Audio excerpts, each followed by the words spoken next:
بيكم في فيديو جديد، والنهارده هنكلمكم عن سماعة ريدمي بودز 4 من براند شاومي. بشكل كده ده التصميم بتاعها، ومن الاسفل كده ومن الخلف هيظهر معانا بعض المعلومات وزرار البيرنج، وهنا معانا المنفذ الشحن. لما نفتح العلبة كده هيظهر معانا هنا ده اللمبة الخاصة بالبطارية، وهيظهر معانا هنا كده السماعات نفسها.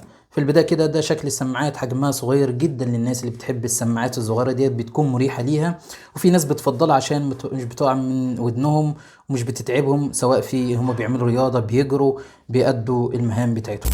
بخصوص السماعات ديت، فانا عايز اقول لك البطارية بتاعتها هتقعد معاك تقريبا 30 ساعة في الشحنة الواحدة.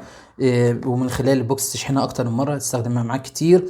بالنسبة للأداء بتاعها عجبني، نقدر نقول التقييم بتاعها 70% من حيث البيز وارتفاع الصوت. نقاء الصوت برضو نقدر نقول عليه جيد. بخصوص المايك نقدر نقول عليه مقبول، لان طبعا هنا ان المايك بتاع السماعات دي بيكون بعيد شوية عن بقك وانت بتتكلم، فهتلاقي الصوت يعني ضعيف شوية.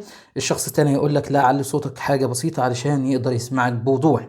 وزنها خفيف، نقدر نقول ان هي ضد العرق والرذاذ الخفيف جدا زي ما شايفين. بيجي معاها هنا 3 قطع من الستبس ده عشان لو حبيت تغيرها وحسب المقاس بتاعك. بصراحة كانت تجربتي للسماعة ديت كويسة، وبنصح بيها للي عايز سماعة اقتصادية. بخصوص السعر والتفاصيل اكتر فهي موجودة في الرابط اسفل الفيديو. والسلام عليكم ورحمة الله وبركاته.